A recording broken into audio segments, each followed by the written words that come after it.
ওম নমো ভগবতে বাসুদেবায়। সমস্তে তপক আচৰুক পাৰুক পৰ্বতে উঠি যত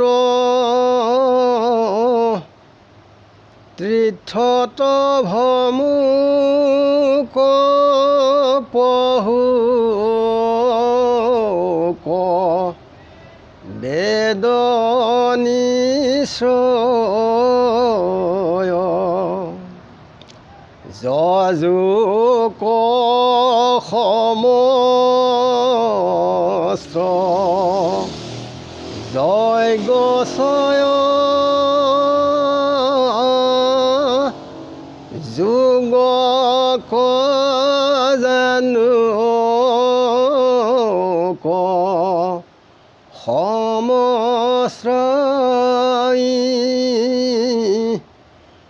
হৰি বিনে কদাচিৎ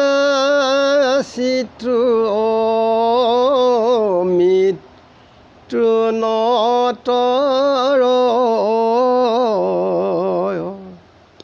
ধৰ্মশাস্ত্ৰৰ উপদেশ দুলৰি। ৰাম শুনা সভাসদ ভাগৱত পদ আতন কৰি বা শংকা ৰামত ভকতি কৰি একমতি বানৰে মাৰিলা লংকা অনেক ভালুক বানৰ ৰাক্ষস লগতে পালে মুকুতি ভকতি কৰিলে নপায় বে মনুষ্যে মুকুতি কোন যুগতি অনেক অসুৰ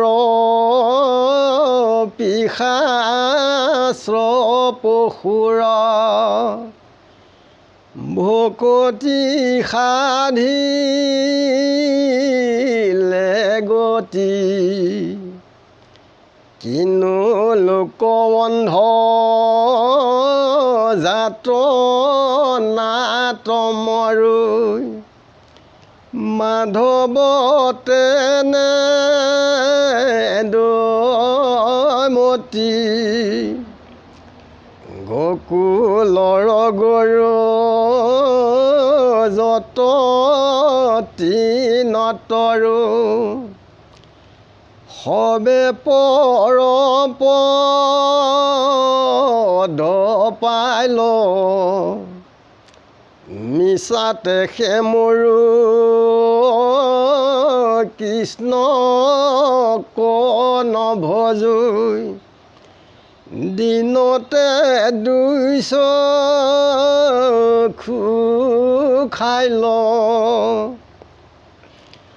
বাল্মীকি দুৰ্ঘুৰ আছিলে কচুৰ ৰাম বুলি ভয়লা ঋষি প্ৰাপী অজামিল বৈকুণ্ঠে চলিল নাৰায়ণ নাম ঘোষি দাসীৰ কুমাৰ ভৈলাই অৱতাৰ নাৰদ নাম ৰবলে আকৌ শুনি নৰে নাম কণ ধৰো কিনো বিধাতাৰ চলি নাহি তপব্ৰত কলি ৰাজগত নামেহে পৰম ধৰ্ম বেদৰ সাৰক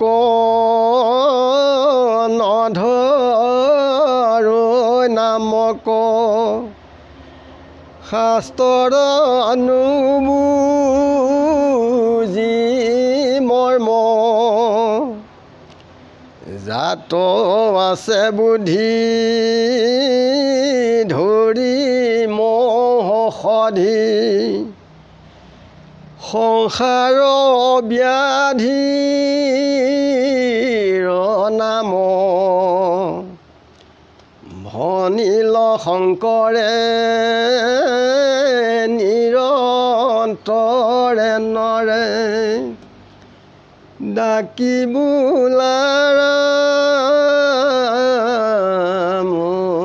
হৰি ৰাম কৃষ্ণ শংকৰ গুৰু হৰি ৰাম। আমাৰ সকলো মনুষ্যকে ভাগৱতৰ কথা শুনিবলৈ কৈছে। আমি সকলোৱে একাগ্ৰচিত্তে আমি শুনিব লাগে। মনুষ্য জন্মৰ কোটিৰ অন্তৰত পায় বহুত ভাগ্যৰ ফলত যদি আমি ঈশ্বৰ কৃষ্ণৰ নাম নুশুনো কোটি কোটি জন্ম লাগি আমি নিকাৰ যন্ত্ৰণাত আমি ঘূৰি ফুৰিব লাগিব এই সংসাৰত। যে ভাগৱত কথাত ইয়াত কোনো শংকা কৰিব নালাগে, ইয়াত কোনো দুখ বেজাৰ ভাগৰ নাই। ৰামত ভকতি কৰি যিবিলাক বান্দৰ আছিলে একমতি হৈ লংকাৰ ৰাৱণৰ সহ গোটেই ৰাক্ষসক দুৰ্দান্ত ৰাক্ষসকলক মাৰিলে। ভালুক বানৰ অনেক ৰাক্ষস লগতে ৰামক দৰ্শন কৰি স্মৰণ কৰি তেওঁলোকেও গতি পালে। যে ভকতি কৰিলে মনুষ্যে কেতিয়াও গতি নোপোৱাকৈ নাথাকে। অৱশ্যে ঈশ্বৰত চিত দি পেলাই আগবাঢ়িলে সকলোৱে মুক্তি সাধন হ'ব। যে অনেক অসুৰ পিশাচ পশু এই সকলোৱে ঈশ্বৰত ভক্তি কৰি পেলাই তেখেতসকলেও মুখ্য প্ৰাপ্তি সাধন কৰিলে। যে দেখি শুনিও কি হৈছে, কিনো লোক অন্ধ, তথাপিতো লোভ মোহ কাম ক্ৰোধ এইবিলাকত মোহত যাতনাত পৰি পেলাই ঈশ্বৰ কৃষ্ণত মতি নিদিয়ে। যে গকুলৰ গৰু তৃণ বৃক্ষ লতা এই সকলোবিলাকেই তেওঁলোকে পৰমপদ গতি লাভ পালে। যে মিছাতেই কৃষ্ণক নভজি দিনতে দুই চকু খোৱা নিচিনা হ'ল এই ভাৰতভূমিত জন্ম গ্ৰহণ কৰি পেলাই। যে কেৱল লোভ মোহ কাম ক্ৰোধ দম্ভ দৈশ্য ইয়াৰ লগতে কি কৰিছে, সেইবিলাকৰ আশাতেই ঈশ্বৰ কৃষ্ণক পাহৰি গৈছে। যে আমি পৃথিৱীলৈ কেলৈ আহিলোঁ, কি কৰি আছোঁ, ক'লৈ গৈ আছোঁ, এইটো আমি অকণমান চিন্তা কৰিলে ভাল হয়। বাল্মীকি মহাদস্যু চোৰ আছিলে, ডকাইত আছিলে। তেখেতে ৰামায়ণ ৰচনা কৰিলে ৰামক নামক স্মৰণ কৰি পেলাই। যে পাপী অজামিল কিমান দুৰ্দান্ত আছিল, তথাপিতো তেখেতে নাৰায়ণৰ নাম লৈ তেখেত বৈকুণ্ঠগামী হ'ল। দাসীৰ পুত্ৰ নাৰদেও নাম ল'বৰ কাৰণে তেখেতৰ অৱতাৰ এই সংসাৰত তেখেতে নাম প্ৰচাৰ কৰি লোকসকলক মংগল সাধন কৰে। তথাপিতো ইয়াক জানি শুনি পেলাইও ঈশ্বৰ কৃষ্ণ নাম নধৰে একাগ্ৰচিতে। ইয়াই কি বিধৰাই চলনা কৰিছে, নাই পূৰ্বৰ ভাগ নাই। এইটো নিজে অকণমান আগবাঢ়িলে নিজৰ কল্যাণ হয়। এই কলিযুগত তপবত যাগ যজ্ঞ ইয়াত একো নাইকিয়া। কেৱল কলিত ঈশ্বৰ কৃষ্ণৰ নাম ধৰ্মইহে জীৱৰ এই সংসাৰৰ পৰা নিস্তাৰ কৰে। যে বেদৰ সাৰ ঈশ্বৰৰ নাম তত্ত্ব ইয়াক লৈ পেলাই আগবাঢ়িলে সকলোৱে উত্তম হয়। যে যাৰ বুদ্ধি আছে যে মহৌষধি কৃষ্ণৰ তত্ত্বৰ নাম প্ৰাণ কৰিব আৰু এই সংসাৰ ব্যাধিত হৈছে নামেই মহাঔষধ। ইয়াক স্মৰণ কৰি আগবাঢ়িলে সকলোৱে মংগল হয়। সেয়েহে দিনক ভাই দুৰ্দিন বুলিয়া মানি মেঘাচন্দে নহয় দুদিন। হৰি কথা অমিতৰ সম্যক আলাপ ৰখে যিটো দিন হয় বিহীন। যে বতৰ ডাৱৰীয়া হৈ থাকিলে সেইটোক দুদিন বুলি কোৱা নাই। মেঘাচন্দ হৈ থাকিলে সেইটো দুদিন নহয়। যোনদিনা ঈশ্বৰ কৃষ্ণৰ নামৰ অমৃত আলাপ আলোচনা যোনদিনা শুনা ভনা নাযায় সেইটোকহে দুৰ্দিন বুলি কৈছে। ঈশ্বৰ কৃষ্ণক সেৱা কৰিবলৈ আমাক কোনো কষ্ট কৰিব নালাগে।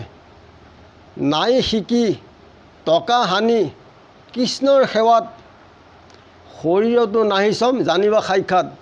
ঈশ্বৰ কৃষ্ণৰ নাম ল'বলৈ কোনো টকা শিকি পইচা নালাগে আৰু শৰীৰতো কোনো কষ্ট কৰিব নালাগে।